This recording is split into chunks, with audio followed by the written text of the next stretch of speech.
Walang bagyo pero may iba pang weather systems na nagdadala ng pagulan at pagbaha sa ilang bahagi ng bansa.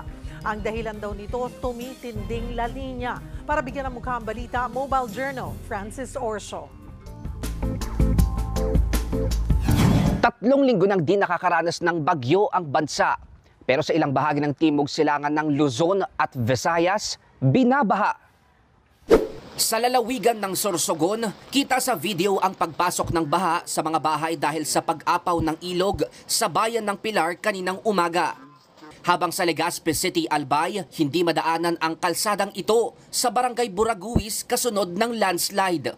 Paliwanag ng Pag-asa, ang malalakas na buhos ng ulan ngayon ay dahil sa iba't ibang weather systems na nakakaapekto sa bansa. At nangyayari raw yan dahil tumaas pa ang tsansa ng La Niña phenomenon. Mula 71% noong Nobyembre, nasa 74% na raw ito ngayon. Ibig sabihin, anytime pwede tayong mag-declare o mag-issue ng La Niña advisory. But as early as September ay nag-issue na tayo ng La Niña-like conditions. Kaya yung nararanasan natin, yung mga nagdaang mga bagyo at maraming mga pag-uulan, ayun na yung hudyat ng La Niña. Sa pagtaas ng posibilidad ng La Niña, mas lalo pang magtutuloy-tuloy ang pag-init ng karagatan malapit sa atin at ang paglamig naman ng Central and Eastern Equatorial Pacific Ocean.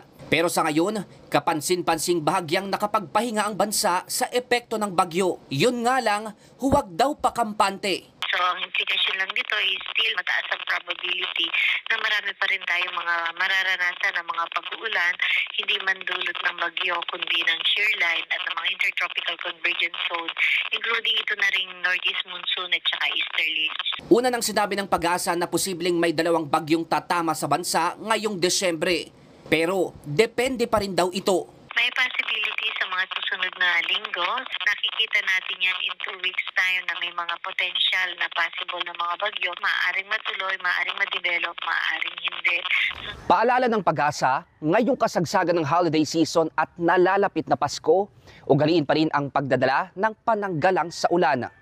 Mobile journalist Francis Orso po, hatid ang mukha ng balita.